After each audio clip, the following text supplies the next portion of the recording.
ఎందుకండి? ఎందుకు ఆలోచిస్తున్నారు? ఎప్పుడైనా సరే మన గురించి ఆలోచించండి, మన పిల్లల గురించి ఆలోచించండి, మన భర్త కోసం ఆలోచించండి. పిల్లల గురించి వద్దనుకున్న వాళ్ళు నీ గురించి ఆలోచించుకో, నీ భర్త గురించి ఆలోచించుకో. మనం ఎలా బతకాలా, ఎలా తినాలా, ఎలా ఉండాలని. లేచినా లేకపోయినా ఆయనకి నువ్వు, నీకు ఆయనకి. రెండో వాళ్ళు ఎవరు రారండి, రారు. తెలిసి కూడా రారండి. ఒక ఇంట్లో ఉండి కూడా అన్నీ చూసుకుంటా కూడా రానోళ్ళు చాలా మంది ఉంటారు. నా బొచ్చు పడిపోతుందండి. అన్నీ అనుభవించానండి. నా వయసుకి నేను అన్నీ అనుభవించేశాను. ముసలోళ్ళు అయినాక అనుభవించేవాళ్ళు, నా వయసుకి నేను అన్నీ అనుభవించేశాను. ఎందుకంటే ఇది ఎవరి గురించో చెప్పట్లేదు, ఎవరు బాధపడాల్సిన అవసరం కూడా లేదు. లోకం మీద జరిగే సంగతే చెప్తున్నాను.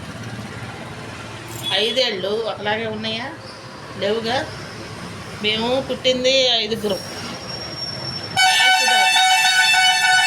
మాకు మైకులు ఈ రోడ్డు అండి, పక్కనే రోడ్డు ఎదురు. ఆ రోడ్డుకి మాకు గోల ఎక్కువండి, వినపడవు. చెప్పాలన్నా చెప్పలేము. ఒకడు చెప్పవే ఒకడు చెబుతూ ఉంటా. అది 5 ఏళ్ళు ఒకలాగా ఉండవు. ఇది లాస్ట్ ఏళ్ళు చిన్న ఇల్లు అని గరాబుగా పెంచుకుంటాం.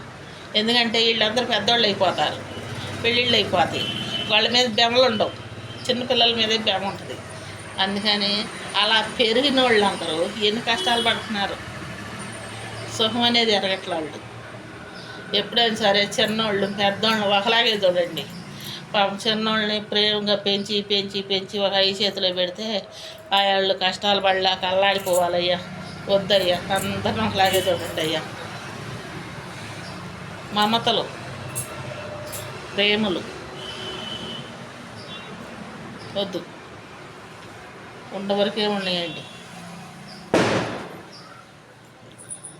ఎక్కడ పుట్టాము, ఎక్కడ పెరిగాము, ఏంది ఈ ఆడికి వచ్చి కాపురాలు చేస్తున్నాము. అంతా బ్రహ్మదేవుడు రాసిన రాత.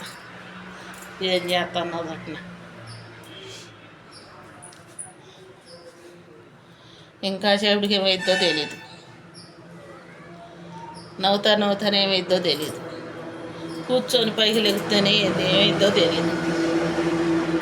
వండుకున్న కుండ తినేదాకా రుణం కూడా ఉండదు. అలాంటి బతుకులు అయిపోయినాయి మనకి. దేశం మీద అందరూ అలాంటి బతుకులు అయిపోయినాయి. గాలిలో దీపం లాంటిది మన బతుకు. ఉప్పు అంటే ఆరిపోయే జీవితం. ఈ జీవితాలకి అది నాది, ఇది నీది, ఇది నాది, ఇది నీదని గీసులాట గీసులాట గీసులాట గీసులాట. బాగుండదు మొఖాలు కూడా కంగారు చేసుకోవడం ఎందుకయ్యా? ఉండ దాంట్లోనే సదురుకుపోవాలి. సదురుకుపోతేనే చూసారా 10 ఏళ్ళు కలిసి వాళ్ళకే ఎంత బలంగా ఉందో. చేయగలిగితే ఏముంది? ఏమీ లేదు. అట్నే ప్రతి ఒక్కళ్ళు కూడా, ప్రతి ఒక్క కుటుంబాలు కూడా ఐకమత్యంగా ఉండండి అయ్యా. అంతా దేవుడే చూసుకుంటాడు.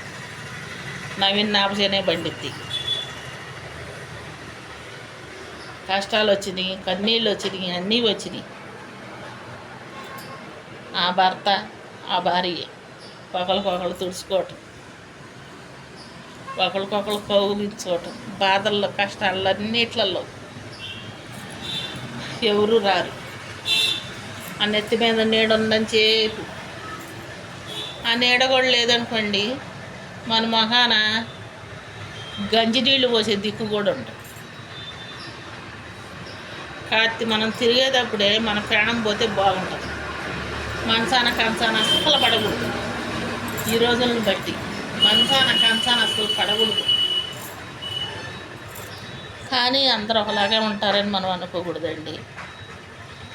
చూసేవాళ్ళు ఉన్నారు, చూడనోళ్ళ పరిస్థితే నేను చెప్తున్నానండి. అమ్మో, ఆ పరిస్థితి అసలు రానే రాకూడదు. నరక వేతన నరక వేతనలో మామూలు వేతనం కాదు అది. అట్టాడి పరిస్థితి నాకు కూడా రాకూడదండి. ఆ దేవుడు చల్లగా ఉన్నప్పుడే ఇది పసుపు కుంకుమతోనే పోవాలండి. నీకు కోరుకునేది ఎప్పుడూ అదే. ఆ నారాయణ ముక్కోటి నారాయణ మూర్తికి నేను కోరుకునేది అదే. నేను చేసిన పూజలు చల్లగా ఉంటే నా భర్త నున్నగా ఉంటాడు, నేను నున్నగానే ఉంటాను, నా కుటుంబం నున్నగానే ఉంటుంది. ఎప్పుడైనా కుటుంబం మర్చిపోము కదండి.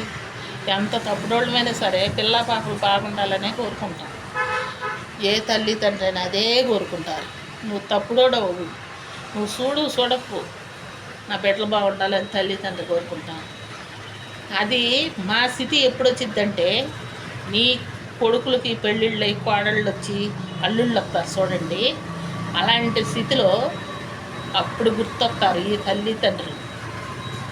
ఒకప్పుడు మా నాన్న అట్ట అన్నారు, ఇప్పుడు అదే పరిస్థితి వచ్చింది, ఇప్పుడు నేను కోరుకుంటున్నానట్ట, అప్పుడు నేను లెక్క చేయలేదు అని అప్పుడు వెనక్కి తిరిగి చూసుకుంటారు. వెనక్కి తిరిగి చూసే లోపల ఆడ బూడిదే ఉండేది, ఏమీ ఉండదు. అందరికీ నమస్కారం.